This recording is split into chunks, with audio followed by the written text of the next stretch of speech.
Mga ka-DIY, welcome back to our YouTube channel. So, ito na nga pala yung ating motorcycle batteries 3 weeks after. So, 3 weeks ko na siyang ginagamit at swak na swak naman, walang naging problema kasi nagagamit ko yung motor papasok sa opisina at pauwi.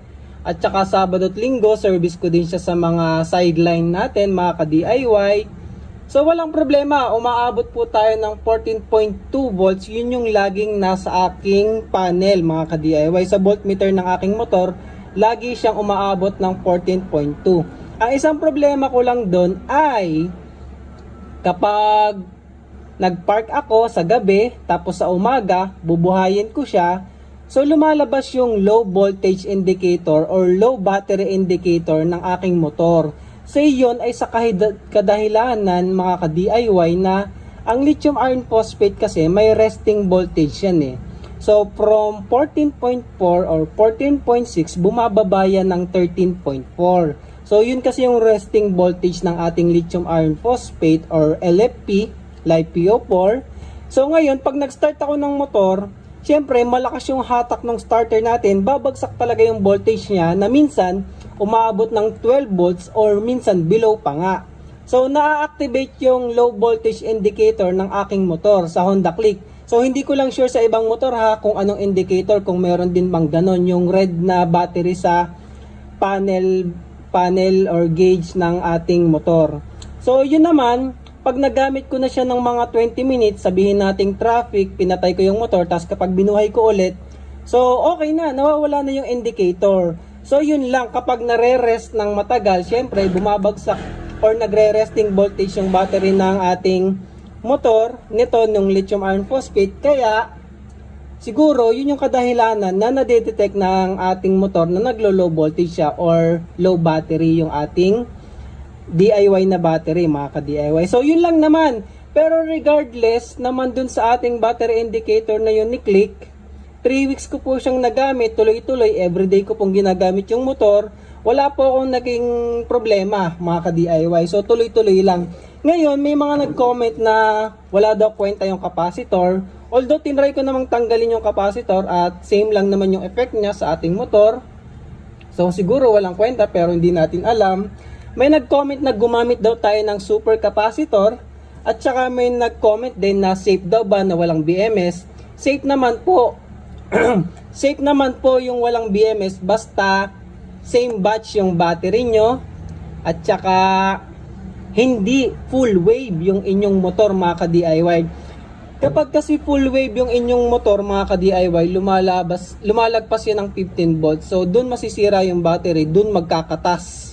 Kasi ma-over voltage siya dahil nga walang BMS, masisira yung battery. So recommended lang yung setup na walang BMS kapag half wave or stock rectifier lang yung sa motor nyo. So kaya nga maganda na may voltmeter, nakikita nyo na hindi lalagpas ng 15 volts. Kasi pag lumagpas siya ng 15 volts ay yari, sira na yung battery, hindi magtatagal. So ngayon, ito, dahil nga mabait tayo at pinapakinggan natin ang ating mga ka-DIY, andito na yung ating super capacitor. So ito ay 16 volts, 2 farad. Ano ba yung 2 farad compared dun sa 4,700 microfarad? Pag kinonvert natin yung 4,700 microfarad into farad, ay 0.0047 farad. Samantalang ito, 2 farad. Ibig sabihin, 2 million microfarad to. 2 million ba? Nalito na ako. Basta ang ibig sabihin lang ng paggamit natin ng super capacitor ay mas malaki yung capacity ng ating super capacitor compared sa normal lang na capacitor mga ka-DIY. So try natin tong gamitin. Sana mawala na yung low voltage indicator ng ating Honda Click. So ayan, nabibili lang din to sa Shopee. Ilalagay ko na lang yung link sa video description.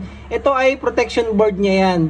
Tapos ito naka-series para maging 16 volts siya mga ka-DIY. Kasi bawat isa niyan ay ilan nga ba? Nakalagay ba? Hindi nakikita eh. Ilang voltage ba to? Ayun no. 2.7 tapos naka-series. So 16 volts yan. 2 farad mga ka-DIY. Kabit natin yan. Tsaka yung may nagre-request na pwede daw ba lagyan ng BMS. Sige, lagyan din natin ng BMS. Pero itong BMS na to ay design pang motorcycle o kaya pang kotse na battery mga ka-DIY. Kasi kaya nito yung instantaneous, instant or cranking current na hanggang 800 amps mga ka-DIY. So may nabibiling 600 tsaka 800. So itong 800 version, ito kasi yung meron ako. Pero overkill na to sa motor mga ka-DIY. So try nating ilagay kung kakasya, subukan natin. So dalawang upgrade, tanggalin natin yung active balancer, ilagay natin naman ngayon ay BMS at saka super capacitor. So sa dulo ng video na to, abangan nyo yung ating bagong promo para sa video na to mga ka-DIY.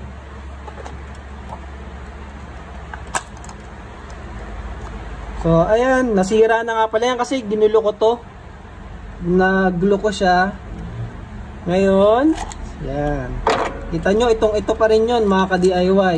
Tinry ko lang i-disconnect yung capacitor. At ayan. So tatanggalin na natin yan. And then tanggalin din natin to. At ikakabit natin yung BMS. Mga ka-DIY, meron pala tayong problema. So sa version ng box na ito, tsaka kahit wala tong active balancer natin na capacitor type, hindi kakasya itong ganitong klaseng BMS. So siguro gawa na lang ako ng iba pang battery gamit itong version na to na may BMS. Sa ngayon, hindi talaga kasya, itinry ko na. Sa ngayon, ikabit ko na lang muna itong super capacitor. So positive negative lang naman, tapos i-connect lang natin sa terminal. Testingin natin muna na super capacitor kung mawawala na yung ating problema sa low voltage kapag nag-i-start. So ayan, ikakabit ko lang, ihinang ko lang yan. So malay natin, effective na. Okay lang naman walang BMS, basta nga half wave yung paggagamit ng motor, wag lang sa full wave mga ka-DIY. Kasi pag sa full wave, lagpas 15 volts, yari na. Masisira na ang inyong battery.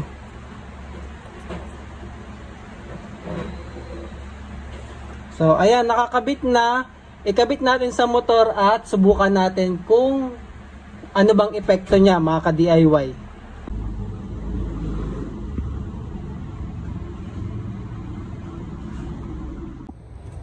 Mga ka-DIY, subukan natin ngayon. So ngayon ay umaga, na-park na to magdamag. So syempre yung battery niyan bababa kasi nga nabanggit ko sa inyo, ito ay lithium iron phosphate.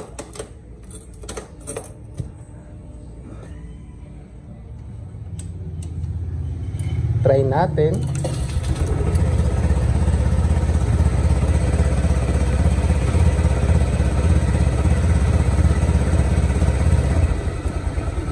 So meron pa rin.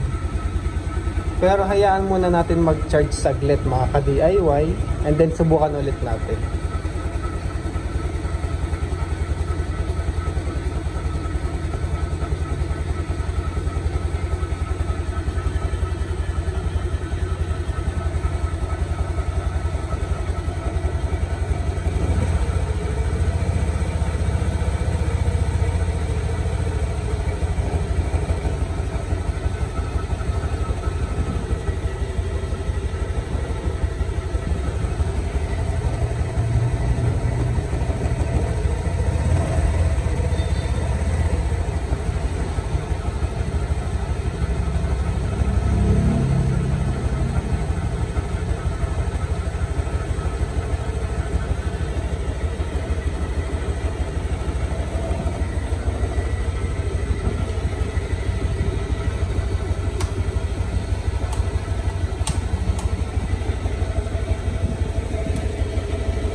So pinag-charge ko lang yung capacitor ng 2 minutes. Try ulit natin. Oh, di ba? So wala na. Mga ka-DIY, sa unang-una lang, tapos after 2 minutes na charge na yung capacitor. So ayos. Wala na yung ating low battery indicator. So try ulit natin.